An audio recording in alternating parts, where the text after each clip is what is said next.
Hello, dear children.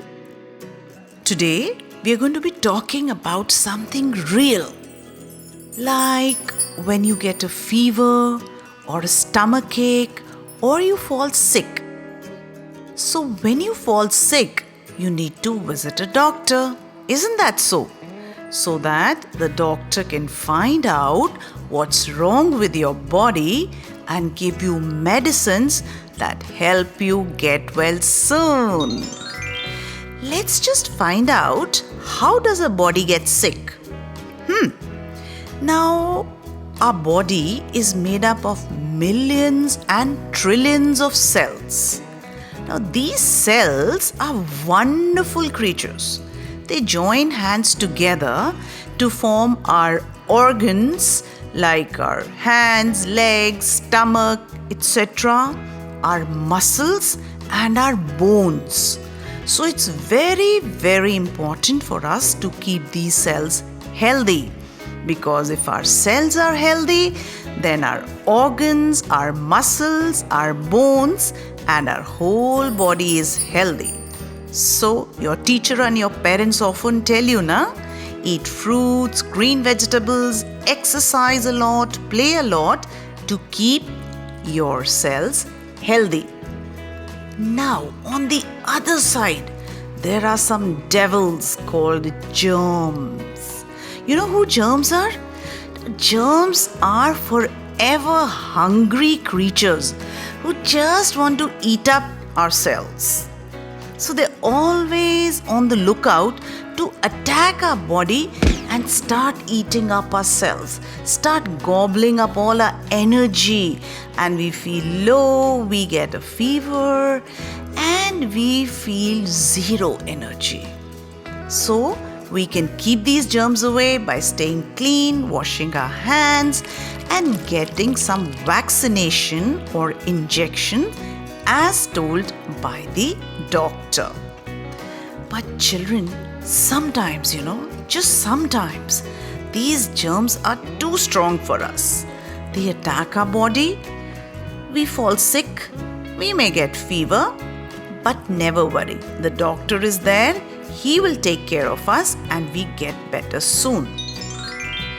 But also children, it's good to remember that sometimes it's quite possible that we may get very sick, like seriously sick.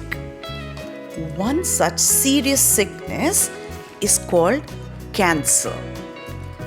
And by serious, I mean we may have to stay in a hospital for a long time. We may have to sleep there, be looked after by the nurses, a special doctor who's called an oncologist, get some injections and some medicines which the adults also call as chemotherapy or radiation.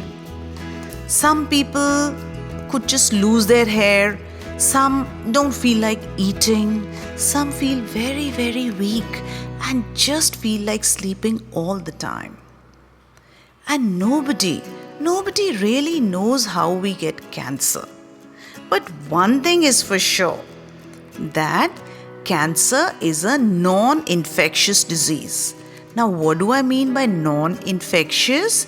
Well, it means that if you hug a person having cancer or play with them or shake hands with them, they cannot pass on this sickness to you. As simple as that. And since all of you are very responsible and loving children, you must not be scared if someone in your family, your relative, your grandparents, your cousins, or someone in the society or neighborhood gets cancer. Remember, it's a sickness that is more serious than a fever. So we must always try to help those who may get cancer so that they can get well very, very soon. There's a lot you can do for anyone who you know is sick with cancer.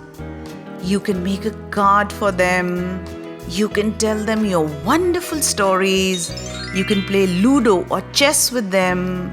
You can help them go to the bathroom if they feel weak. You can remind them that they have to take their medicines on time. You can give them an extra hug at bedtime. And you don't need to worry or cry.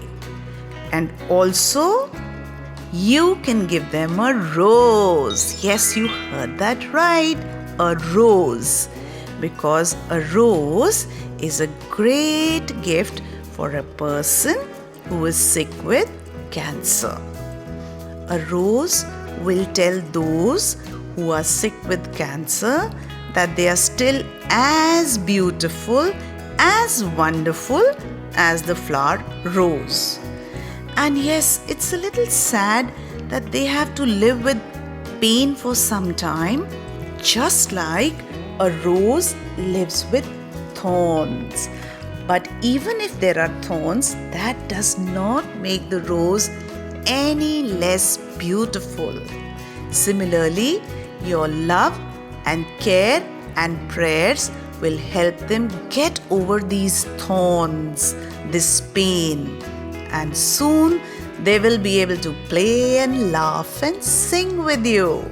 So my wonderful children, pick up a rose, pack it up with a handmade card and send it to anyone you know who is sick with cancer. Abracadabra, gilly gilly choo, the rose is a symbol of our love for you. Get well soon.